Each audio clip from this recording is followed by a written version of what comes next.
Manipur Lengaki Directorate of Environment and Climate Change na sinduna numit nini chathakadava Indian Himalayan Region Climate Change Conclave Ngasidagi konung mamangda leiba City Convention Center da Houdokhre Research Practice Policy Communication Hiramda Pangthokliba Conclave asigi ngasi Houdokpaki thoramda Manipur gi Chief Secretary Punit Kumar Goel Forest Environment and Climate Change ki Principal Secretary Arun Kumar Sinha Sarugyaki Conclave asi pangthokpagi pandamgi matangda Environment and Climate Change Directorate ki Director Dr. T. Brajakumar na haikibada Malem pumbada nongju nungsagi khalda ahongba lakpana India gi Himalayan region da honglakliba kaya asi nainaduna paikhatpa yaba thorangsing paikhatpada mating oinaba Conclave asi pangthokpani haike Thoram asiga mari leinuna Chief Secretary Punit Kumar Goel na haikibada pangthokliba Conclave asidagi thorakpa tungkoina chatpa yaba idea amadi suggestion galoinana recommendation sing thabak ton thoknana bahotna bigi tangai fadabalei masina climate change na purakpa chaithing singdagi kharada oreba sungak thokpangamgani haike ngasi ahobunumita advanced scientific understanding of climate change in the Himalayas region haiba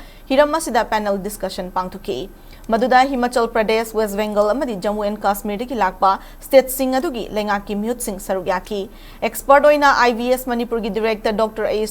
Nanaucha Sharma Kaugi agronomist Professor L. Nabachandra amadi Manipur University ki Environment Department ki Dr. Wazir Alam Su sarugyaki Manipur lengaki oina Horticulture Director amadi Agriculture Department ki mute sing su khanavaduda sarugyaki